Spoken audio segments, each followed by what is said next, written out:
Unite! Unite! Arunachal unite! We oppose SCA 23! We oppose SCA 23! Unite! Unite! Unite! Arunachal unite!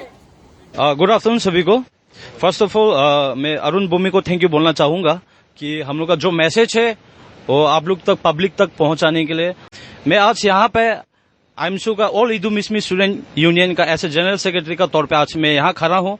पर आज मैं student behalf में students का जो इश्यूज है उसके लिए आज यहाँ पे आज आप लोग का सामने आज यहाँ पे स्टूडेंट इश्यूज को लेकर नहीं आया है। आज हम लोग ऐसे यूनाइट होके ऐसे अरुणाचली होने के नाते आज हम आप लोग का सामने यहाँ खड़ा है और आज हम ये कहने के लिए आया है और आज हम ये बोलने के लिए आया है कि आप लोग का सामने आज इसलिए यहाँ पे आज खड़ा है कि हम लोग का जो रिसेंटली जो फॉरेस्ट एक्ट का जो अमेंडमेंट जो बिल पास होने जा रहा है 2023 में, उसको हम लोग स्ट्रांगली अपोज करता है और हम चाहता है कि आप लोग भी हम लोग का समर्थन दीजिए, हम लोग का साथ रहिए। हम लोग ऐसे अरुणाचली होने के नाते हम लोग यूनाइट, हम लोग का जो इंडिजिनियस जो राइट है उसको हम लोग खोने से हम लोग बचाना है।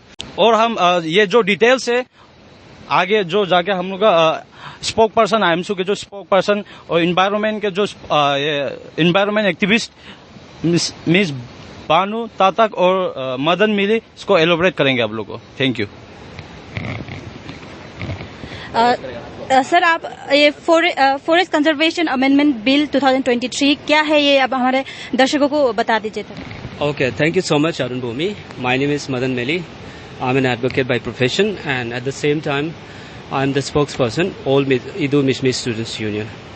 देखिए, forest conservation act already exist करता है। Forest conservation act 1972 already exist करता है, लेकिन अभी क्या हो रहा है, central government is going to amend the bill. तो इसमें लॉजिक हम लोग को ये समझना पड़ेगा कि ऑलरेडी जो एग्जिस्ट करता है उसमें आपको मान लीजिए अभी कुछ वाइल्ड लाइफ प्रोटेक्शन एरियाज में, रिजर्व्ड एरियाज में या तो प्रोटेक्टेड एरियाज में आपको कुछ भी करना है तो उसमें आपको एक परमिशन सीक करना पड़ता है in the form of forest clearance.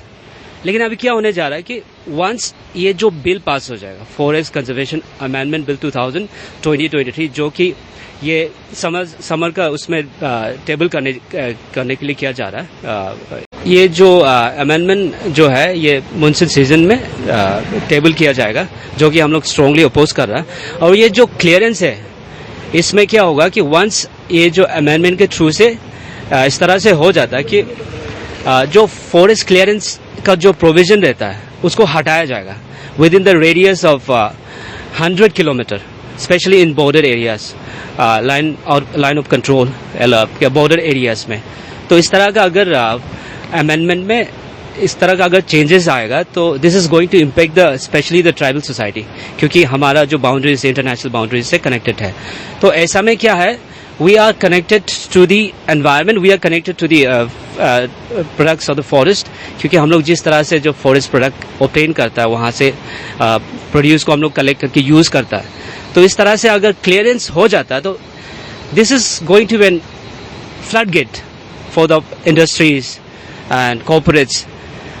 कोई रेस्ट्रिक्शन नहीं रह जाएगा, कोई प्रोहिबिशन नहीं रह जाएगा। और उसके बाद इंडिजिनियस का जो होता है ना, एक ग्राम सभा, उसमें जो रहता है कि हाँ आपको कुछ कर रहा है तो आपको एक प्रायर परमिशन ऑब्टेन करना होता है ग्राम सभा रेजोल्यूशन के थ्रू से, और या तो पंचायत के थ्रू से आपको एक प्रायर क्या कंसेंट आपको ऑब्टेन करना होता है।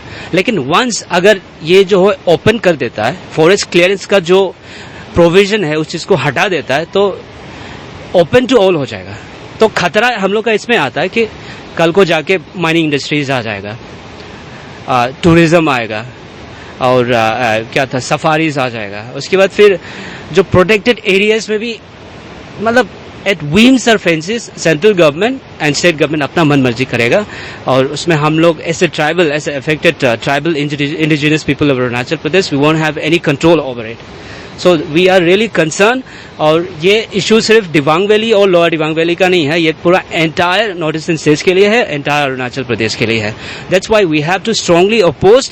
अगर समय पे कुछ नहीं किया then this is going to be very bad situation for us. Thank you so much. Tribal people of Arunachal Pradesh को अफेक्ट करने वाला है, इसका कॉन्सिक्वेंसेस आप और अच्छा से बता दीजिए। आई वुड जस्ट जो अभी स्पोक्स पर्सन सर बोला है मदन मिली, उसको कंटिन्यूटी में हम बोलेगा।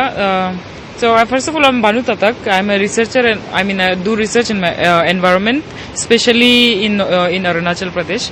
तो जो Forest Conservation Amendment Bill है, it is an existing Forest Conservation Act 1972, जिसको अभी अमेंड किया जा रहा है. मॉनसून पार्लियामेंट सेशन में टेबल होने वाला है. This which is most likely 21 July 2023. So before that it's an appeal कि सारा अरुणाचल आके हम लोग यूनाइट होना है. You know, as you have already heard why this is harmful for us. No, I will just elaborate. जैसे कि free, prior and inform consent होता है. Take any examples. No, large scale linear हो या large scale infrastructure projects हो. आप अरुणाचल का cases देखिए, बहुत सारा प्रोजेक्ट्स ऐसे पास हो रहा है without informing us, right. But law में हम लोग के पास प्रोविजन था पहले कि we could have complain that you know we were never consulted. But अभी वो कंसल्टेशन प्रोसेस को ही हटाया जा रहा है, like through this amendment in the act. No, like अभी उसके उसी अमेंडमेंट में नाउ ग्राम सभा को भी हटाया जा रहा है कंसेंट से. So basically then, for example, gram sabha can give NOC, no objection certificate, या ऑब्जेक्शन दे सकता है कोई भी इंफ्रास्ट्रक्चर प्रोजेक्ट को. वो क्लॉज को हटा देगा तो क्या होगा कि it's an open area for specially like corporates who can manipulate like our resources, no, और एक्सप्लॉइट कर सकता है, right. Like first of all तो पहले से नहीं लेता है consent, but still we had the provision of the law to protect us. Now that provision हटा जा रहा है. So which means now that it will be rather very hard for us, right? Like, so it's an appeal. And again, like again that LOC line of control जो हो गया ना, in the radius of 100 kilometers, project clearances will be exempted, including forest clearance, right? तो which means basically हमारा जो पूरा अरुणाचल को आप देखिए, पूरा Arunachal is in the international border, like surrounding LOC, surrounding line of actual control.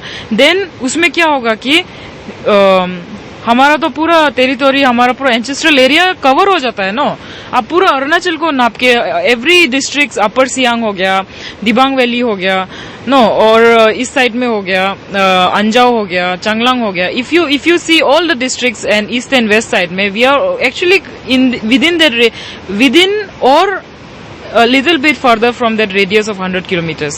So it will largely affect Arunachal Pradesh from the northeast, Arunachal, Nagaland, Manipur, Mizoram, जो भी international borders में है, right?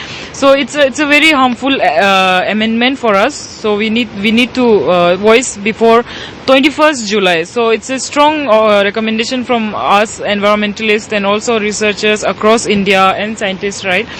कि इसको amendment को हम लोग suggestions देना है और गवर्नमेंट इसको अभी लोकसभा में पार्लियामेंट में पास नहीं करना है. तो वो है. And one more thing is that it basically undermines forest rights act 2006, जो एग्जिस्टिंग ST एक्ट है, फॉरेस्ट राइट्स एक्ट है, उसको भी अंडरमाइन करता है, राइट. तो we are tribals, forest is our home, so we need to preserve it. Okay, so that is of our strong opinion, and again I would like to appeal to all the CBOs of Arunachal, student bodies of Arunachal, to come united in this cause.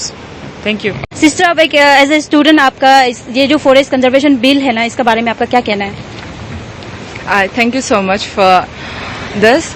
I would like to say as a student from an indigenous community is, first of all, that it is a matter of a grave concern, because the line of actual control, it runs all the way from the western part of the Arunachal to the eastern part of the Arunachal, right?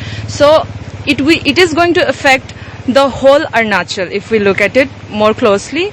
So it is not just the pressing matter for our community or the people from this side of the Arunachal. It is a matter which will affect holistically to everyone. So what I believe is that the students, the people from the community, from every community from the Arunachal, needs to learn about what is the changes that is going to be brought by this amendment. It is very important. We need to educate ourselves about the amendment, about the changes which is going to affect us, and these changes are going to affect us for a very long term. It is not just an immediate one and it will be dissolved after a few years. It will have a very long term impact. It will have a generational impact as well. So it needs to be taken very seriously, as other spokespersons have already mentioned about the impacts of the amendment, which is going to be discussed. So we need to educate ourselves. It is high time we self-actualize. We are so much dependent upon the central government. We are so much dependent upon the others. No one is going to come from outside and save us. We need to self-actualize ourselves. We need to build the self-capacity. For that, we need to educate ourselves. We need to know what our leaders are discussing in the parliament, in the legislative assembly. We students need to be aware, and we need to educate the people who are the real stakeholders, like the indigenous people in the villages, in the very interior villages, who don't have access to internet, who are not literate also. So the students need to, the more intellectual people need to take stand and start learning yourself and educating others. So I hope that many students and many other active people, young people, all the indigenous people who are going to be impacted by this act will come forward and support us, because it's not just a matter of one community, it's a matter of whole Arunachal Pradesh. So that's all. आज का दिन में fan India all over India में ये bill को लेकर oppose कर रहा है, तो इसके लिए हम लोग भी यहाँ है और इस बिल को हम लोग रिजेक्ट करता है।